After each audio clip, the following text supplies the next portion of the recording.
Hey everyone, I'm Steve. I'm an alcoholic. Let me start out by saying my sobriety date is January 12th of 2006, which gives me a little over 16 years of sobriety. I'm going to talk about what it was like, what happened, and what it's like now. So I do have a sponsor, and my sponsor does have a sponsor also. I know that is something that's very important for my sobriety, because when I first came into this program, I realized that I needed to find out how this program works. But I did not know about AA in the beginning. When I was younger in college, I always picked up, that's where I discovered alcohol. And I found something I've been missing my entire life. Though before did I know, it ended up consuming my entire life. I ended up going from just trying a few drinks at the beginning to literally drinking every single night. I would drink an 18 pack of Bud Light or a bottle of vodka a night. And it just transpired where it just kept going and going. And then for me, I never was able to really control my drinking. I was able to maybe take a drink here and stop abruptly. But after I stopped, I always had that phenomena craving where I kept thinking about it and wanting to desire the alcohol. I could not put it out of my mind. Like I've seen normal people go to the bar and drink and leave a half a glass. And for me, my mindset was like, I can't let that go to waste. I had to make sure every last drop was gone. The only time that I stopped drinking was pretty much when the bar shut down or the money ran out, or I ended up in the back seat of a police car. For me, my story did involve a couple encounters with the police. I was one of those that got 2 DUIs. I got those DUIs within 2 years of each other. The first DUI was no big deal because I literally went to court. I got a slap on the wrist, $540 in court costs and fines, no probation, no community service, no alcohol counseling or anything. So I actually paid that $540 worth of fines before I left the courthouse that day after I got sentenced. So I was like, all right, I'm done. I washed my hands of it and I went on with my life. For me, it took a little bit of time. My drinking kept progressing and it kept getting worse. It got to the point where I actually started failing classes at Western Michigan University.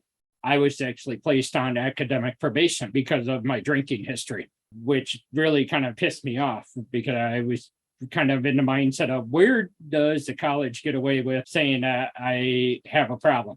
Little did I know they were just placed me on probation because I had bad grades. I managed to decide to retake a couple of courses, sober up a little bit so I could get through them. For me, it was just one of those things where I was able to stop drinking just enough so I could actually be able to pass those classes, because I was able to pay the class and retake a class. And what that would do is erase my previous failure grade.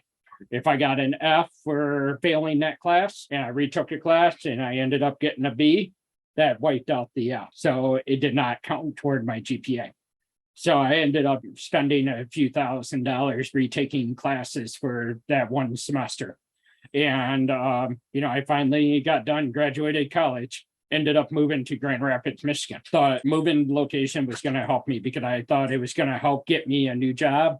It was going to help me change my life because I kind of knew that I had a problem with drinking, but yet I didn't know what to do about it. I came to Grand Rapids. Next thing you know, I surrounded myself with friends that all drank. Those friends were people that would drink a couple of nights a week. So I actually had this group of friends I would hang out with on Monday and Tuesday, a different group of friends I would hang out on Wednesday and Thursday, a different group on Friday night, a different group on Saturday and Sunday. That way I could actually kind of make myself feel normal and not feel like I'm drinking too much, because my friends drank a fair amount, but they didn't drink as bad as I did. That was just kind of how my mindset worked and wanted to make everything seem like it was okay. When I was living in Grand Rapids, one of my buddies from college was getting married and had a wedding down in Kalamazoo, which is about 45 minutes from where I live. And he invited me to the wedding, and it was an open bar. Best words you want to hear for an alcoholic. So I was like, yep, I'll be there. I'll definitely be there. And I tried to plan everything out. I had a hotel room right across the street. So I would be able to get drunk and be able to sleep it off in the hotel and drive back up to Grand Rapids the next day. But my alcoholic mindset doesn't make very good decisions. When I got drunk, I ended up getting into a fight with my friend who was getting married because he had my car keys. I literally gave him the car keys beforehand. I ended up getting into a fight with him, and he finally threw the car keys at me and said, "Here you go, Steve. Here's your keys. I hope you get a freaking DUI tonight." I'm like, "No problem. I'm not going to get a DUI. I'm perfectly fine." The reason why I made this decision to come back to Grand Rapids was because a couple of my friends here called me and they were having an after hours bar party. So my alcoholic mindset was like, okay, the wedding booze is gone. Now it's time for me to move on. So I came up to Grand Rapids. I'm driving back to Grand Rapids, and there's a vice detective who was off duty that was driving home to Grand Rapids from the Kalamazoo area. And he saw my driving. So he called it into the Kent County Sheriff's Office. Next thing you know, there you go. I got pulled over for a second DUI charge. This time was a completely different situation for me. The judge was not very nice to me. This judge, she literally talked to me like I was her kid, and basically said she was very disappointed in me and told me I could have killed someone or somebody or myself, and said, "I'm going to court order you to go to jail for 15 days. I'm going to also make you go to 3 AA meetings a week.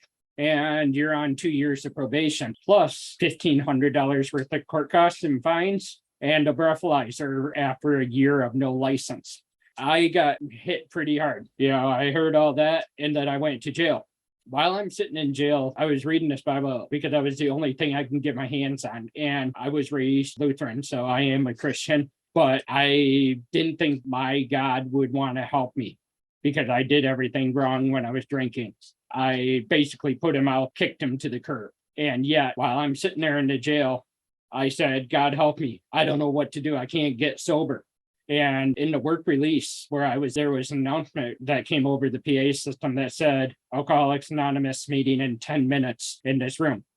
So there were a couple of guys from the outside who came to the jail to actually chair an AA meeting. I asked my bunkies about it. They said, "Hey, it's a place that helps you stop drinking. You should go check it out." So I figured I would. So I went to that meeting. And I don't remember anything that was said that night, except for a couple of things. They had a first step meeting, and the only thing that I really remember is the people who were coming in from the outside, they had something in their eyes. It was like a glimmer of hope that this can get better. And I went up to them and I said, "So how do you guys really do this?" They said, "Just keep coming back. We will show you how." I heard that. I attended 2 meetings in jail.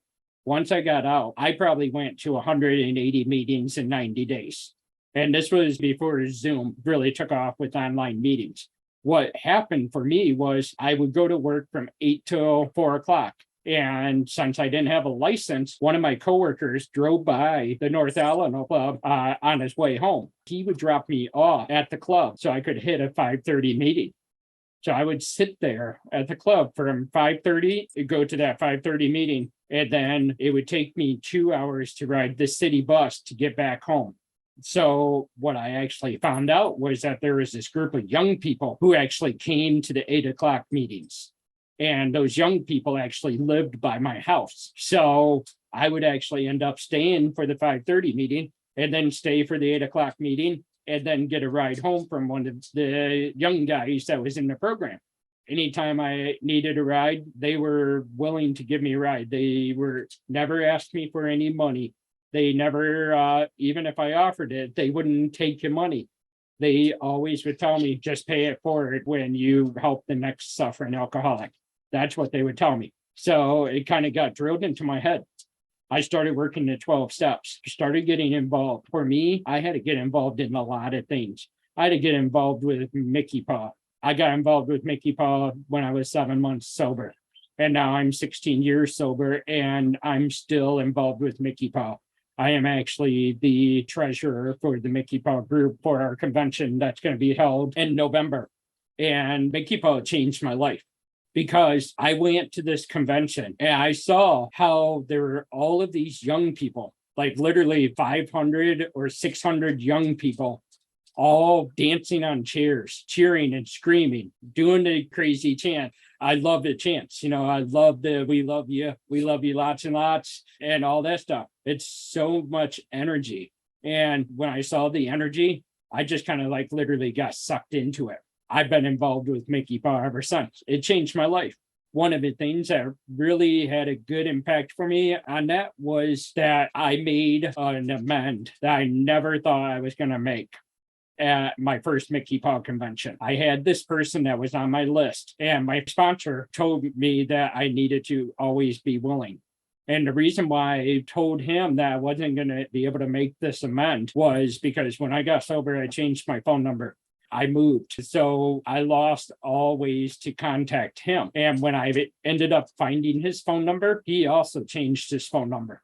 So I went to his house and he wasn't there. So literally he changed his phone number and moved. While I'm down at the convention, I'm giving out my phone number to all these people. And while I'm there, I get a phone call from this guy, this strange number, and I answer it. And he says, "Hey, Steve, it's Ryan. How you doing, man?" Took me a minute, and I'm like, "Oh, hey, what's up?" And I started talking to him.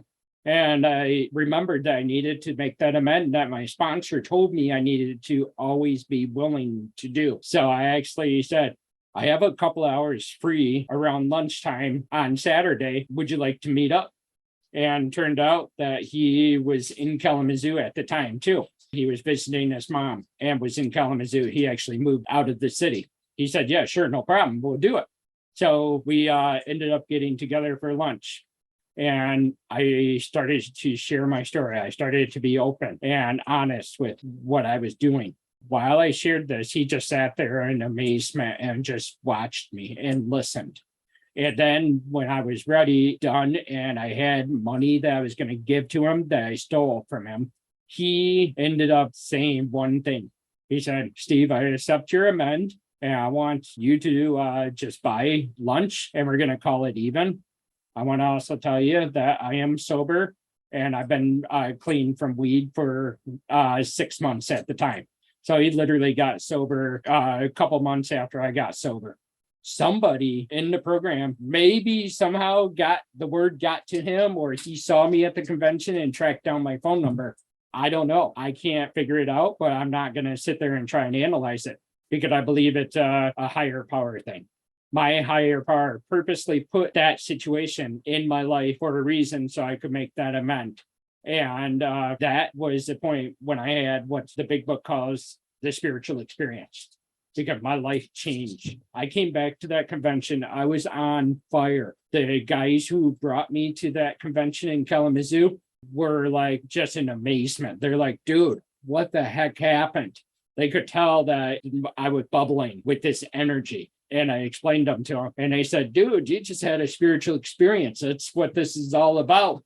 And my friends were like, "You need to hang on to this. This is what you need, because this is what's going to keep you sober." And for that, I've always been involved. And, I'm a firm believer on the responsibility statement that we say in this meeting at all times. I am responsible. Anywhere when someone reaches out for help, I want the hand of AA to be there. And for that, I am responsible. So for me, if someone asks me to do something, I literally will never say no unless I already have a prior engagement with the fellowship. It's like I actually got asked to chair an in-person meeting tonight for our central office at the club tonight. And that's why I literally jumped on right at 9:30, because I went from there and I came from here. But I know I need to be here because this is what saved my life. This is what's made my life so much better. And I would not trade my best day drunk for my worst day being sober, because my worst day being sober is better than any of my drinking days. I have control over what happens today because I can accept the things I cannot change, courage to change the things I can. And I have the wisdom to know the difference. So I can actually say, okay, I can change this. I can't do this. I just need to move on. And that's what this program is all about. I talk with my sponsor every day. I pray. I wake up in the morning and I ask for a day of sobriety. At night, I thank him for giving me that day of sobriety. That's what I need to do every single day, because if I forget what brought me here, then I am in a very dangerous spot. That's why when the program asks for help, I always say yes, if I can, unless I have a prior engagement. Which I will say, David did ask me to speak last week, but I was actually speaking already that same day. So unfortunately, I had to say no. But yeah, I was able to kind of juggle the chair, speak tonight. I am going to close with that, and I am going to give it back to David.